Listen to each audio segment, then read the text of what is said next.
World championship of legends టోర్నీలో భారత జట్టుకు షాక్ తగిలింది. అభిమానులు ఎంతో ఆసక్తిగా ఎదురు చూసిన ఈ మ్యాచ్ లో భారత్ లెజెండ్స్ పాక్ చేతిలో పరాజయం పాలైంది. బ్యాటింగ్ లోనూ బౌలింగ్ లోనూ భారత మాజీ క్రికెటర్లు నిరాశపరిచారు.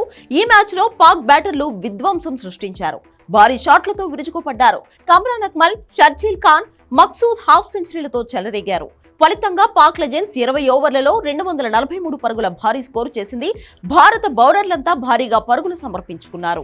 భారీ లక్ష్య ఛేదనలో భారత్ లెజెండ్స్ బ్యాటర్లు నిరాశపరిచారు. సురేష్ రైనా, అంబటి రాయుడు తప్పిస్తే మిగిలిన వారంతా విఫలమయ్యారు. యూసఫ్ పఠాన్ డకౌట్ అవగా యువరాజ్ సింగ్ 14, ఇర్ఫాన్ పఠాన్ 15 రన్స్ కి అవుట్ అయ్యారు. రైనా హాఫ్ సెంచరీతో పోరాడినా ఫలితం లేకపోయింది. బ్యాటర్ల వైఫల్యంతో భారత లెజెండ్స్ 175 పరుగులకే పరిమితమైంది. వాహబ్ రియాజ్, షోయబ్ మాలిక్ 3 వికెట్లు పడగొట్టారు. కాగా ఈ టోర్నీలో భారత్ కు ఇదే తొలి ఓటమి. అటు పాక్ జట్టు వరుసగా 3వ విజయాన్ని అందుకుంది. తర్వాతి మ్యాచ్లో ఇండియా లెజెండ్స్ సోమవారం ఆస్ట్రేలియాతో తలపడుతుంది.